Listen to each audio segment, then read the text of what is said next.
Tidak meratanya sistem pendidikan di Indonesia dan mahalnya biaya pendidikan di Indonesia membuat sebagian anak tidak merasakan sekolah atau putus sekolah.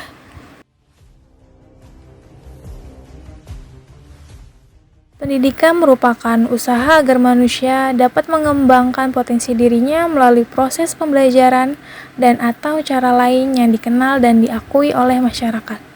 Menurut Undang-Undang Dasar Negara Republik Indonesia tahun 1945, Pasal 31 ayat 1 menyebutkan bahwa setiap warga negara berhak mendapatkan pendidikan.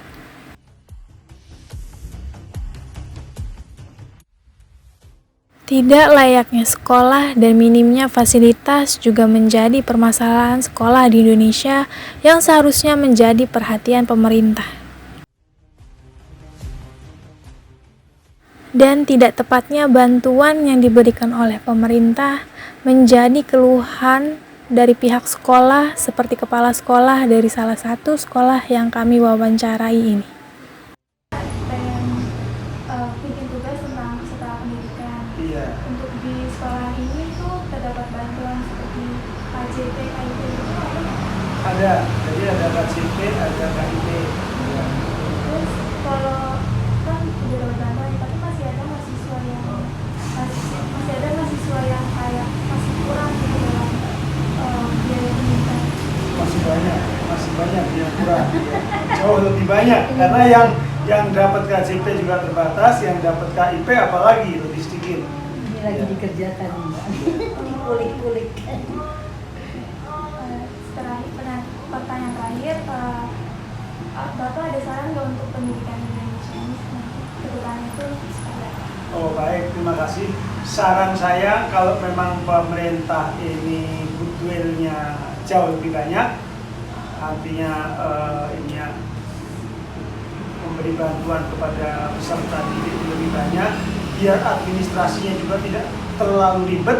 Kalau kami mengharapkan gini, bantuan bagus kalau langsung tidak melalui orang tua dan juga siswa. Artinya cukup dicek dapodik melalui pengawas sekolah, bener nggak anak di sekolah di sini, dan tingkat kemampuannya kan sekarang sudah melalui Biro Pusat Statistik ya, sudah tidak ke sekolah lagi untuk mengajukan. Kalau bantu iya, langsung dibayarkan saja ke SPP sehingga tidak pakai ke keluarga, langsung ke SPP kita dapat atau SPP kita terima, langsung kita berikan tanda bukti.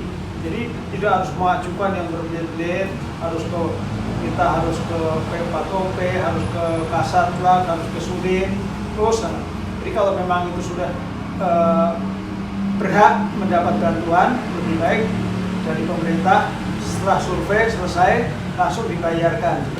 Tapi kalau anak itu ternyata keluar, sekolah juga harus konsekuen, harus segera melaporkan diri, jadi segera ditutup bantuannya.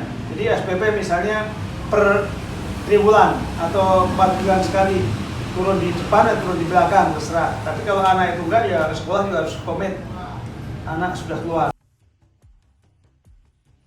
Tidak tepatnya bantuan masih menjadi keluhan yang sangat penting di sekolah ini.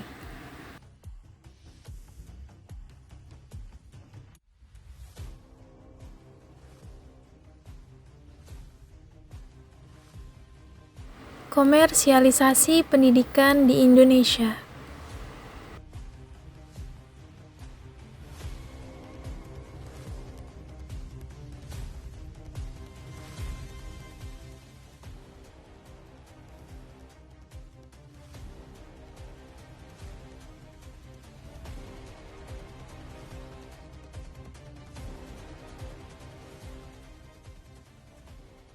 Maaf bang, sebelumnya ini Iya, agak sensitif pertanyaannya.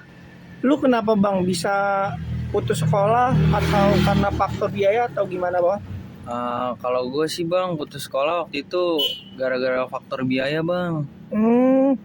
Soalnya waktu itu emang biayanya lumayan besar bang. Gue kayak nggak mau ngebebanin orang tua aja bang.